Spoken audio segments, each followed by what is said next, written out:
So there was no point guard that you were bringing in for the MLE that would have been a better option than Bradley Beal. Basically, just picture this year's team, but without Bradley Beal. Yeah. And think about how bad that team might have been. Like, I don't understand the frustration with this. I understand it's a bad contract moving forward, maybe. I think that's what it is.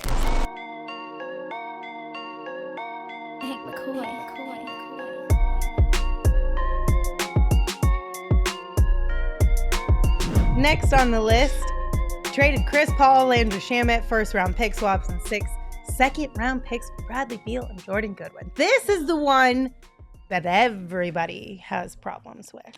This kind of feels like the turning point when everyone is going to retroactively look at like, new owner syndrome, Matt Ishbia ruined the Suns. That's still a move that you make. Like, I'm sorry. I love Chris Paul. I loved what he did. You and I have argued about whether he deserves to be in the Ring of Honor multiple times. He does. But like Chris Paul, what was our complaint about him last season? Couldn't stay healthy in the playoffs. It was time. Like, it was time to move on from Chris Paul. And Landry Shamet, Lord knows nobody liked him here in Phoenix and that he couldn't contribute. So, like, you're trading a bunch of pick swaps for a certified all-star, a guy who can come in and be that third option after being the first or second option in Washington for years. And again, because of their limitations based on the luxury tax, where they were with those aprons, they couldn't have brought in anybody better. They could have gotten to the mid-level exception. But if you look at the players that were signed for that amount last summer, the best one was like Gabe Vincent, who, guess what, missed most of the season due to injury. So there was no point guard that you were bringing in for the MLE that would have been a better option than Bradley Beal. Basically, just picture this year's team, but without Bradley Beal. Yeah. And think about how bad that team might have been. Like, I don't understand the frustration with this. I understand it's a bad contract moving forward, maybe. I think that's what it is. But you don't make trades based on what a contract's going to look like 3 years from now. You take it into account, but you make a trade to go all in on your title window now. That's what that trade is. Yeah. And I'm sorry, I'm not going to sit here with 2020 hindsight just because year one didn't work out and be like, no, that was the wrong move. That's the thing, G. You got to give it more time. There's no way the verdict is out on Brad Beal yet. It's just been 1 year. If you think, in my opinion, if you think the Kevin Durant trade was a no-brainer, the Brad Beal trade was a no-brainer on steroids. Like, you had to make that deal. I think it's a fantastic deal. I still think it's a fantastic deal.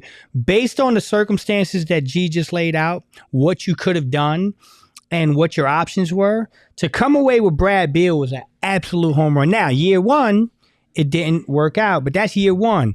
I'm going to leave some people down the road real quick. Year one of Rudy Gobert looked really bad too.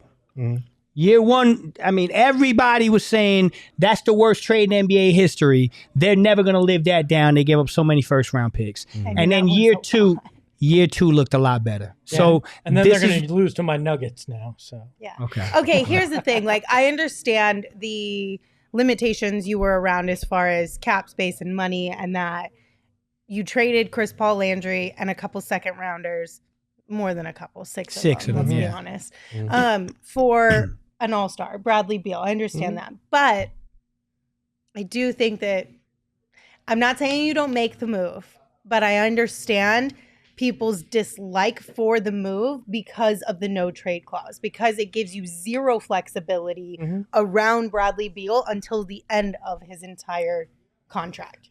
That I do think gives people reservations. Right, but fans have the ability to play Captain Hindsight and play backseat quarterback. I think people were discussing that at the time of the trade as well. Some of them, yes. Not all of the people in the chat that think this is a stupid move right now. I can promise you that. And I can also promise you, again, if they hadn't made a trade for Bradley Beal and they just ran it back with Chris Paul and DeAndre you'd be in a worse spot. This season would have gone 10 times worse than it did. So, and not only that, I'm sorry, not only that, G, not only would it have gone 10 times worse, what options would you have? Like, literally, you got Brad Beal for Chris Paul. You got to remember, Chris Paul, that was the only opportunity to trade Chris Paul on his money.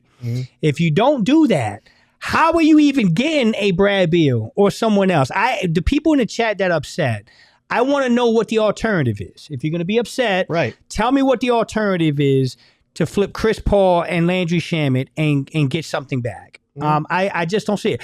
I think that's a super no-brainer. Just keep Chris Paul moving to the bench. Well, For who? and Who are they getting? Book plays point like he did this year. Okay, yeah. I don't think that Because they love point book in the chat. Look, to me, this was like trading an old paid-off beater car that had overpriced rims and a nice stereo in it for a used luxury car. That you thought, okay, it's better than what I have right